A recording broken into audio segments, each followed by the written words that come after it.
Mo ni akong pisto.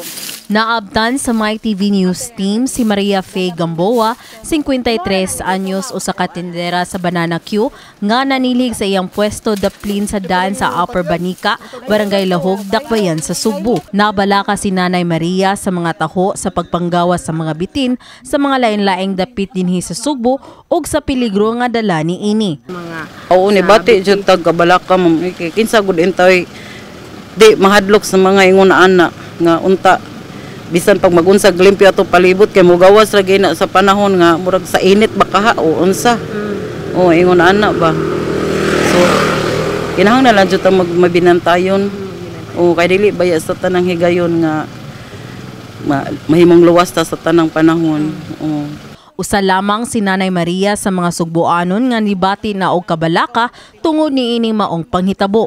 Nasayran sab gikan sa buhatan sa panglawas sa Central Visayas nga sa miaging duha ka tuig ang Cebu mao ang adunay labing daghan nga reported incidents nga nabiktima sa snake bites. Gisiguro sa DOH-7 nga 99% sa maong datos na biktima sa non-venomous nga mga bitin. Apan giklaro ni Dr. Shalbay Blanco, Medical Officer Head Regional Health Emergency Management Services sa DOH Central Visayas Center for Health Development nga kung ugaling maapakan og bitin, dali nga mudangop sa labing duol nga ospital. Gani nihatag si Blanco og mga pahinumdom nga angay buhaton kung mapaakan og usa ka bitin.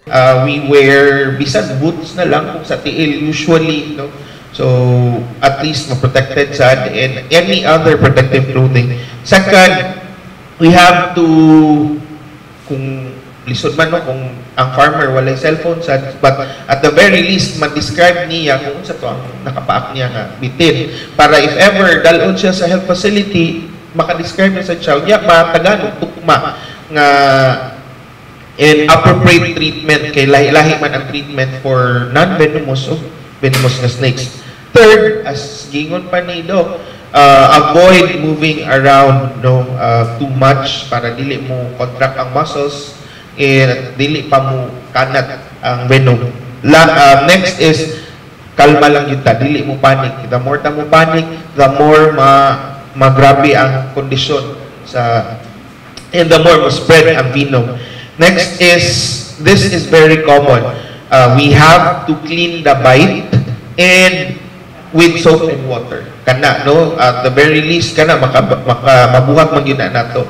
Gipahimugatan sab sa mga laing eksperto nga dili tanang biktima sa snake bite nang ginahanglan og anti-venom. Kini giklaro sa toxicologist sa Vicente Soto Memorial Medical Center nga si Dr. Beethoven Bongon nga anaay lain mga alternatibong mga treatments nga makaluwas gikan sa pinaakan sa bitin. Kung buhaton sad, as much as possible, dili nimo ilihok ang part nga napaakan. Kay kung imong ilihok, mo contract na ang muscle din ha, mo hasten po ang absorption sa venom.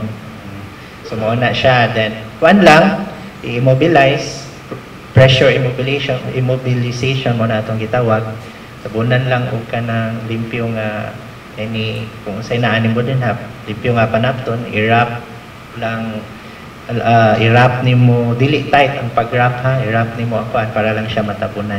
Gihingosgan sab sa DOH ang ilang first aid training programs dinhi sa rehiyon. Pahimangno sa DOH Region 7 nga maginampingong karong panahona sa paggawas sa mga bitin hilabi naning panahon sa ilang mating season. Kini si Mary Frances Lin kaayon alang sa MyTV, Cebu.